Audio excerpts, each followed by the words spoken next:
Good morning प्यारे बच्चों, इन online classes में आपका स्वागत है। आज अपन इलेक्ट्रिसिटी करंट के पाठ संख्या 4 का अपन अध्ययन करते हैं। पाठ संख्या थर्ड में आपने देखा कि सेलों का संयोजन था। सेलों का संयोजन हमने दो प्रकार से किया, सेलों का श्रेणीक्रम संयोजन, सेलों का समांतर क्रम संयोजन। सेलों का श्रेणीक्रम अपने पाठ संख्या थर्ड में अध्ययन कर चुके हैं।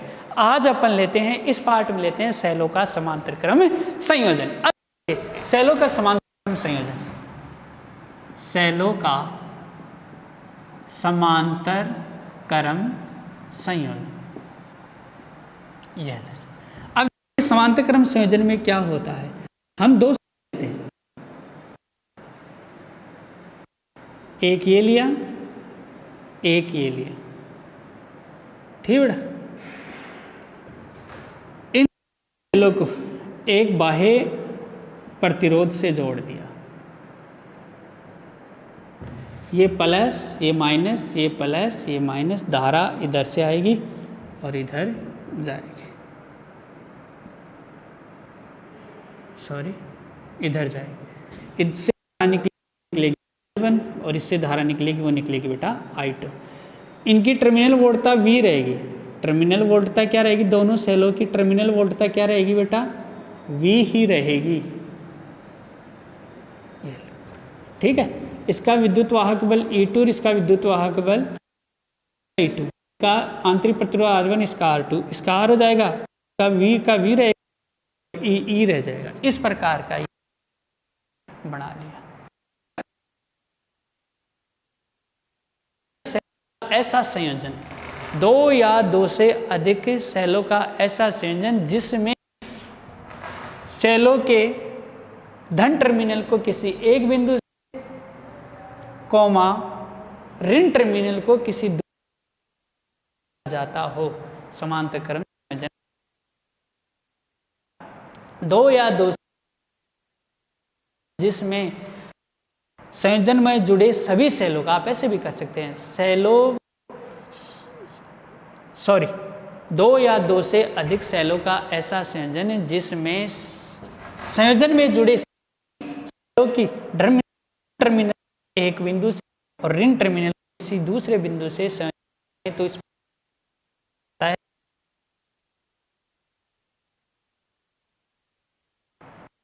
दो या दो से अधिक सेलों का ऐसा संयोजन है जिसमें संयोजन में सभी सेलों के धन टर्मिनल को किसी एक बिंदु से और ऋण टर्मिनल से किया जाता हो, समांतर क्रम संयोजन कहलाता है, ठीक है। अब देखते हैं, अब गणितीय विश्लेषण निकालते हैं। क्या निकालते हैं, गणितीय विश्लेषण। देखिए यहां से स्टार्ट करते हैं। माना कि दो सेल समांतर क्रम संयोजन में जुड़े हैं। माना कि दो सेल समांतर क्रम संयोजन में जुड़े हैं। प्रथम सेल का विद्युत वाहक बल E1 व आंतरिक प्रतिरोध R। द्वितीय सेल का विद्युत वाहक बल E2 आंतरिक प्रतिरोध R2 है। इनसे एक बाह्य R से जोड़ा गया है। में प्रवाहित धारा आई है, ठीक है। अब प्रथम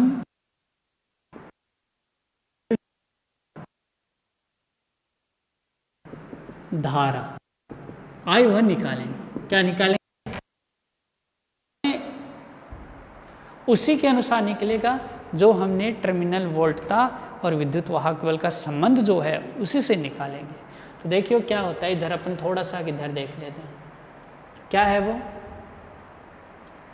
क्या है जी, E बराबर V प्लस आई आर, है कि नहीं है। तो हम तो यहाँ से I लाएंगे, तो I बराबर क्या हो जाएगा, आई आर का पक्षांत कर लो, तो आई आर बराबर क्या हो जाएगा, E माइनस वी, हमें तो I चाहिए, तो I बराबर हो जाएगा E माइनस वी बटा आर। इस सूत्र का प्रयोग करके हम यहाँ निकालें, तो I1 बराबर क्या हो जाएगा, E1 माइनस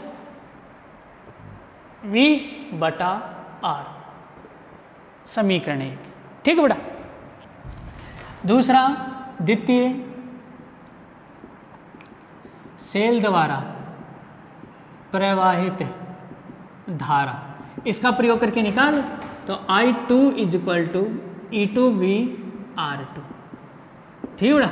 परिपथ में प्रवाहित धारा, परिपथ में प्रवाहित कुल धारा क्या हो जाएगी, I बराबर I1 प्लस I2, तो I बराबर E1V बटा R1 प्लस E2V बटा R2। ठीक है। अब इस जो नीचे राशि, इसको आप अलग अलग डिवाइड कर लें। ठीक है। तो हम देखो पहले इसको करते हैं, E1 R1 माइनस V बटा R1 प्लस इसको भी डिवाइड कर दें, R2 माइनस V बटा R2। ई को एक तरफ कर लो और V को एक तरफ कर लो, तो देखो ये हो गया आई। क्या हो जाएगा बेटा, E1 R1 plus E2 R2 minus V बटा R1 V बटा R2 आई। इनको देखिए आप, इसमें से V कॉमन ले लो, E1 R1 E2 बटा R2 V कॉमन ले लो, 1 बटा R1 प्लस 1 बटा R2। ठीक बेटा। अब देखिए ओम के नियमानुसार,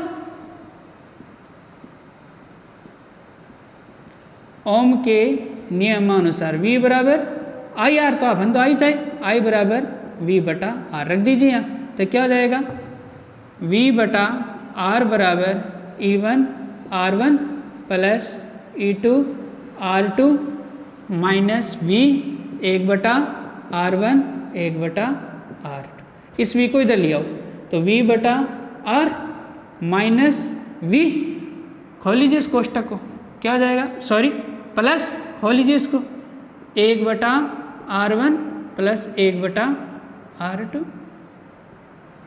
ठीक है बेटा, बराबर E1 R1 E2 R2। बेटा ध्यान दें, अपन को यहाँ से I चाहिए, क्या चाहिए, I चाहिए, तो I तो आया नहीं, तो क्यों नहीं अपन क्या करें, इसकी जगह तो I कर दें और इसकी जगह V बराबर आई आर कर दें, होगा कि नहीं होगा। तो ओम के नियम से यहाँ क्या हो जाएगा, पुनः ओम के नियम से पुनः क्या हो जाएगा, पुनः ओम के नियम से, ओम के नियमानुसार V का मान रख दो, V बराबर आई आर से, पुनः तो रखो बेटा, क्या हो जाएगा, V बटा R, V बटा आर की जगह तो जाएगा I प्लस आई आर कोष्टक 1 बटा R1 1 बटा R2 बराबर E1 लेस ले लो, यहाँ लेस ले लो बेटा, R1 R2 और ये जाएगा E1 R2 plus E2 R1। अरे भाई इसको इससे मल्टीप्लाई कर दो, इससे मल्टीप्लाई कर दो। ठीक बेटा। अब देखिए आगे, तो यहाँ इसका अपन I कॉमन ले लेते हैं, I कॉमन ले लिया, ये ले लिया, यहाँ तो आ गया 1 प्लस R कोष्टक 1 बटा R1 1 बटा R2 और ये हो जाएगा E1 R2 E2 R1 बटा R1 R2।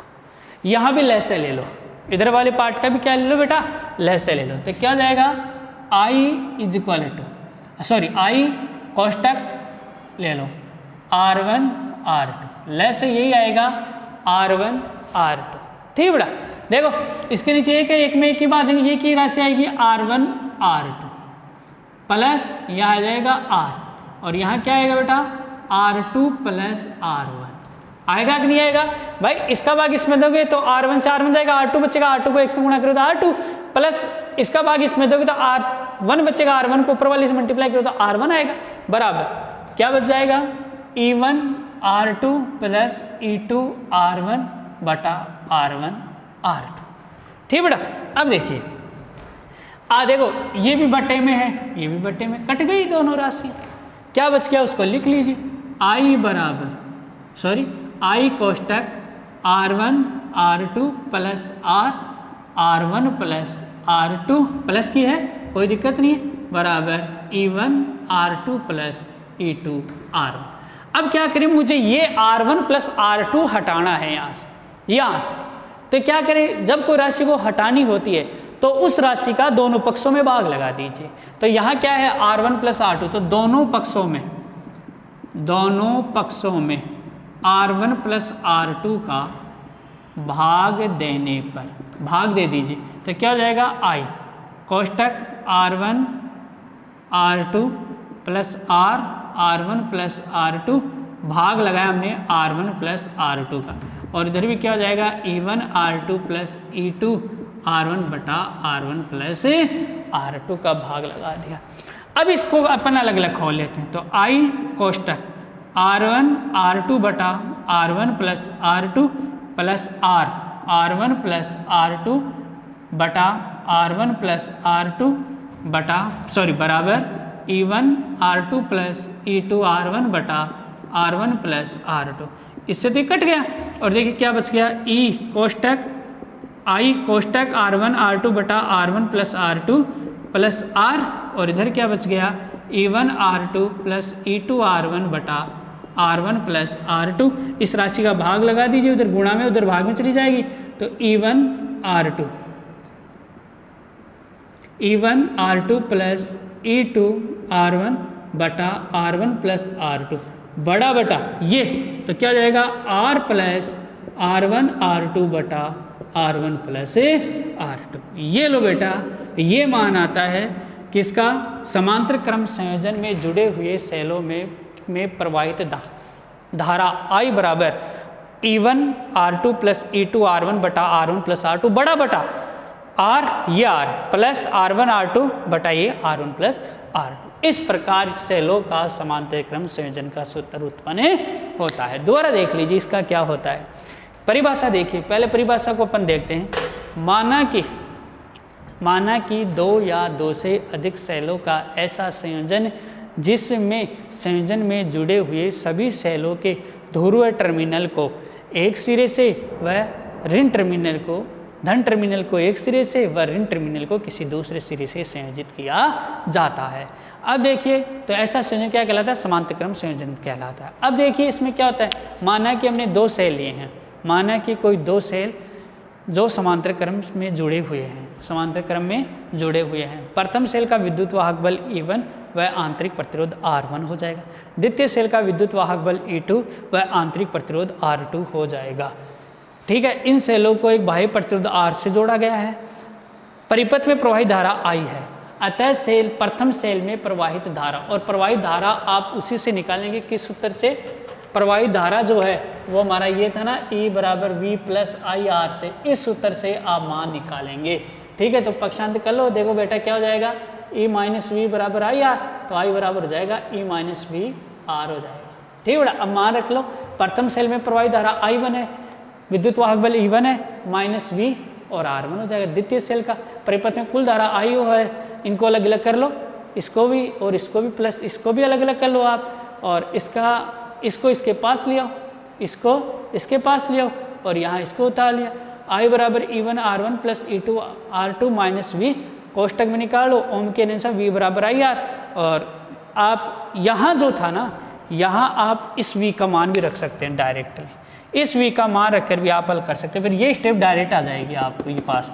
ये न करके आप यहाँ ये भी कर सकते हैं कि V बराबर आई आर रख दो, इस V के स्थान पे आई आर रख दो, ये देखो ये रख दिया, और इसका पक्षांतरण कर लो, ये देखो ये।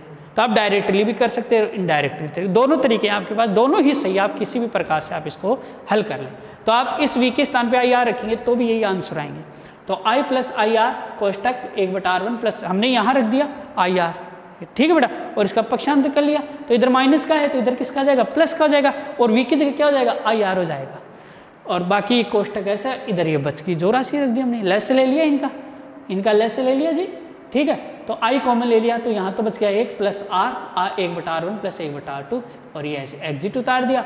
आई r1 लेस से ले लो भी, इसका लेस आएगा r1 r2 एक को इसको मल्टीप्लाई करेंगे तो ये क्या आएगी प्लस कोष्टक r1 है, r1 से r1 जाएगा तो r2 बच जाएगा, प्लस r1 से r1 जाएगा तो r2 बच जाएगा।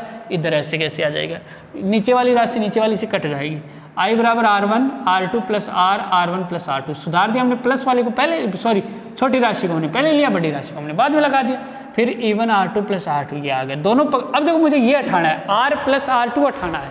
r प्लस r2 कैसे हटेगा, तो क्या करते हैं r1 प्लस r2 को हटाना होता है तो कोई भी राशि को हटाना होता है, दोनों पक्षों में उस राशि का भाग लगा दीजिए, हट जाएगी। तो हमने भाग लगा दिया, तो इस प्रकार हमने इसको हटा दिया, ठीक है। भाग लगाया, यहाँ उधर भी लगा दिया, दोनों पक्षों में लगाया। अब इसको हमने अलग अलग कर लिया, खो लिया इसको, ये पद इसके पास, ये पद ये इससे कट गया और यहाँ बच गया ये और ये बच गया ये, लीजिए, ठीक बेटा। अगर अपनी को इक्वेशन में देखें, किस में देखें, इक्वेशन में देखें तो मान क्या आएगा, तो देखो क्या हो जाएगा, माना कि यदि मान लो e1 r2 e2 r1 बटा r1 प्लस r2 बराबर इक्वेशन और r2 बटा r प्लस r2 बराबर r इक्वेशन, तो क्या हो जाएगा i बराबर इक्वेशन बटा r प्लस r इक्वेशन हो जाएगा, ठीक बेटा। अगर मान लीजिए इसमें 2 सेल न देकर 3 सेल होते तो सूत्र क्या हो जाता, तो देखो बेटा सूत्र ये हो जाता है, इसमें है ना एक पद और जुड़ जाता, कौन सा, 3 वाला, और 3 वाले को 1 से गुणा करेंगे, 2 से गुणा करेंगे, फिर उसको ऐसे हो जाएगा e3 r1 plus e3 r2 बटा r3 और आ जाएगा इसमें, इस बात को आप ध्यान रखें। तो इस प्रकार 3 वाले को भी कर सकते हैं, और अगर n हो तो हम इनको n कर देंगे और इसको अपन हल कर सकते हैं, ठीक है बेटा। ये था सेलों का संयोजन। सेलों का संयोजन 2 प्रकार से किया, समांतर क्रम संयोजन, श्रेणी क्रम संयोजन। ध्यान दे बेटा आपने यहाँ समांतर और श्रेणी क्रम 3 टॉपिकों को किया। नंबर 1 चैप्टर संख्या 4 में किसका किया बेटा, संधारित्रों का किया। किसका किया, संधारित्र कैपेसिटरों का आपने श्रेणी और समांतर क्रम किया। दूसरा आपने किया प्रतिरोधों का श्रेणी और समांतर क्रम। तीसरा जो आपने किया है वो किसका किया बेटा, सेलों का। 3 टॉपिकों में से एक टॉपिक कई बार एग्जाम में पूछ लिया जाता है। अब अपन 2 छोटे छोटे टॉपिक है इसी लेसन के, और इसके बाद ये लेसन कंप्लीट हो जाएगा। कल अपन नेक्स्ट वीडियो लेंगे नेक्स्ट चैप्टर का, ठीक है बेटा। तो मेरे चैनल को लाइक और सब्सक्राइब कीजिए और अधिक से अधिक अपने दोस्तों के बीच शेयर कीजिए, जिससे हम अपना जो वीडियो है वो और अधिक से अधिक अच्छा बना सकें, ठीक है। देखिए बेटा, आप अब आगे आता है विद्युत शक्ति और विद्युत ऊर्जा। क्या, विद्युत शक्ति और विद्युत ऊर्जा।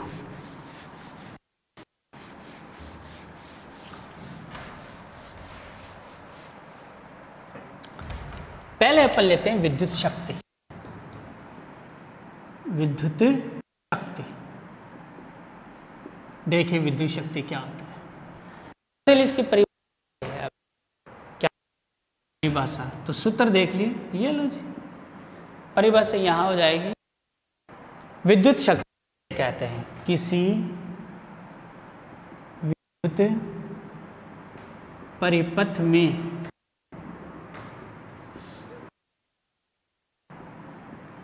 प्रयुक्त सेल द्वारा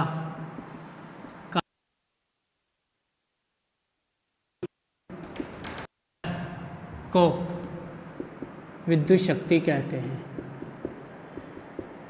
क्या, किसी विद्युत परिपथ में कार्य करने के दर को थोड़ा सा और सुधार सकते हैं। किसी विद्युत परिपथ में विद्युत धारा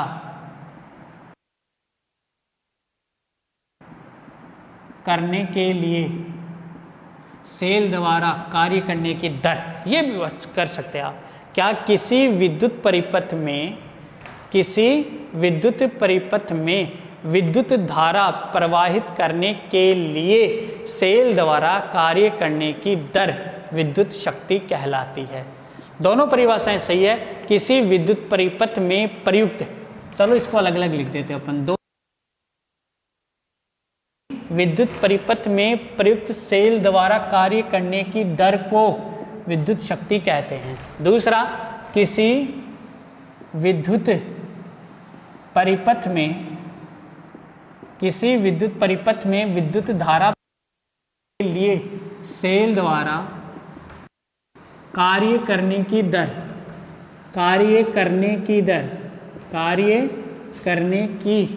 दर को विद्युत शक्ति कहते हैं।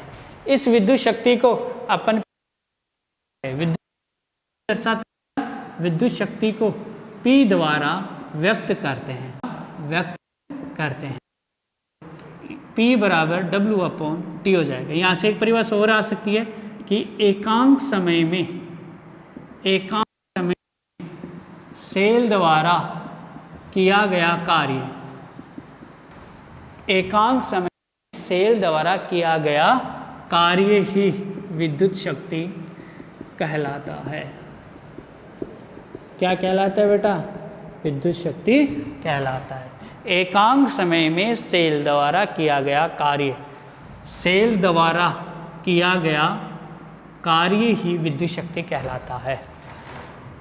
ठीक है, तो विद्युत शक्ति को हम P से व्यक्त करते हैं।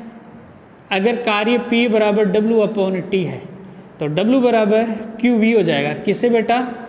विभव की परिभाषा से। विभव V बराबर हो जाएगा, तो यहाँ रख दीजिए। तो P बराबर क्या हो जाएगा? वहाँ रख दीजिए, तो QV/T हो जाएगा। Q/T क्या हो जाएगा? I हो जाएगा। Q/T बराबर क्या हो जाएगा बेटा? I हो जाएगा। तो इसको आप P बराबर VI भी कर सकते हैं। यहाँ से आप ओम के नियम के अनुसार और भी निकाल सकते हैं। ओम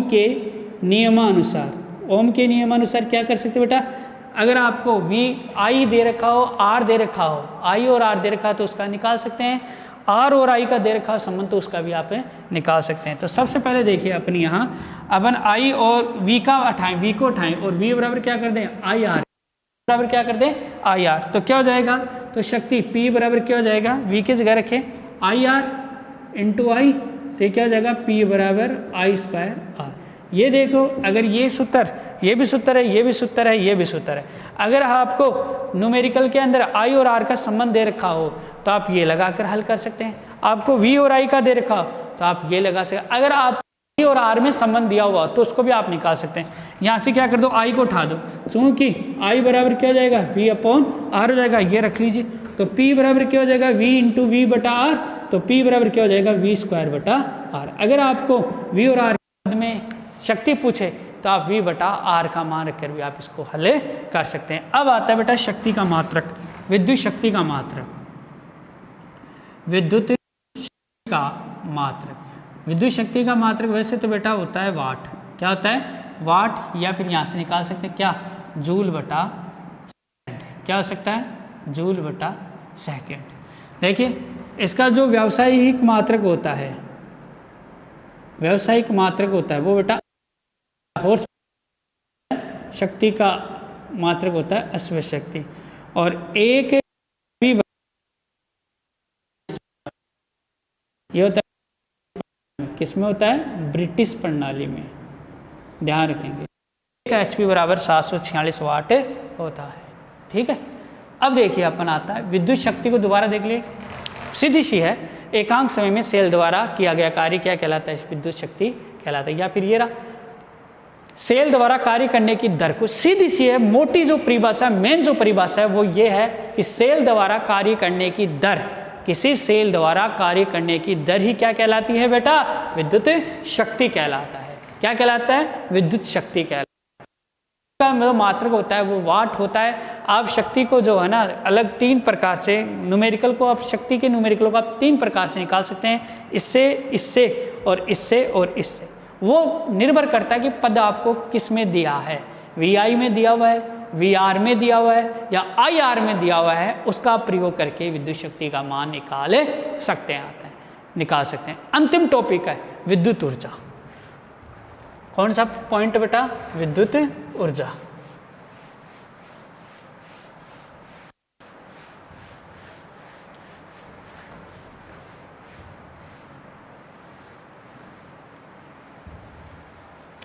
देखिए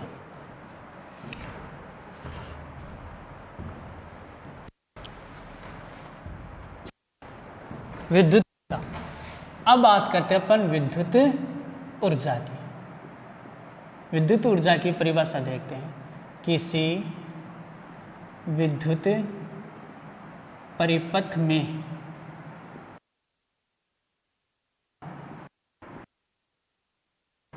के लिए सेल द्वारा कार्य करने की क्षमता, सेल द्वारा कार्य करने की क्षमता को विद्युत शक्ति कहते हैं, सॉरी विद्युत ऊर्जा कहते हैं। क्या कि सीधी सी बात यह है, सेल द्वारा कार्य करने की क्षमता विद्युत ऊर्जा कहलाती है, और सेल द्वारा कार्य करने की दर क्या कहलाता है बेटा? विद्युत शक्ति। लेकिन कार्य करने की क्षमता ऊर्जा कहलाता है। तो विद्युत परिपथ में धारा प्रवाह के लिए सेल द्वारा कार्य करने की क्षमता क्या कहलाता है? विद्युत ऊर्जा। बस मुद्दा ये है, सेल द्वारा कार्य करने की क्षमता ही क्या कहलाता है बेटा?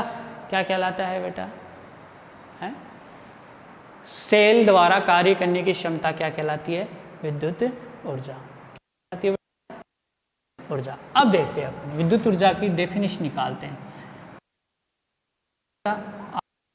क्या होता है?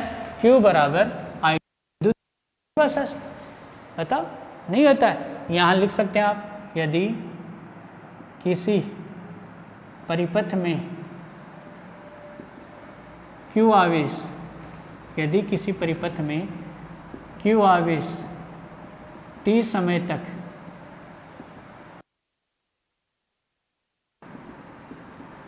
हो तो सेल द्वारा परिपथ में प्रवाहित धारा I बराबर Q अपॉन T, तो Q बराबर हो जाएगा IT। ठीक बेटा। कार्य विभव की परिभाषा से क्या हो जाएगा? V बराबर विभव की परिभाषा से W अपॉन Q। यहाँ से W निकाल लो, क्यों V हो जाएगा। क्यों का मान रखो, क्यों का मान रखने पर क्या हो जाएगा? W बराबर क्यू का रख दो VIT, V का मान रख दो, V का मान ओम के नियमानुसार रखने पर तो क्या हो जाएगा? V बराबर IR, तो W बराबर क्या हो जाएगा? IR IT, तो मान क्या हो जाएगा? W बराबर I स्क्वायर RT। ये लो जी, W बराबर क्या हो जाएगा? IRT। और W विद्युत ऊर्जा का मात्रक क्या हो जाएगा? विद्युत ऊर्जा का मात्रक क्या हो जाएगा? जूल हो जाएगा। क्या हो जाएगा बेटा? जूल हो जाएगा। ठीक है, ये लीजिए, ये जूल हो जाएगा। धन्यवाद। जय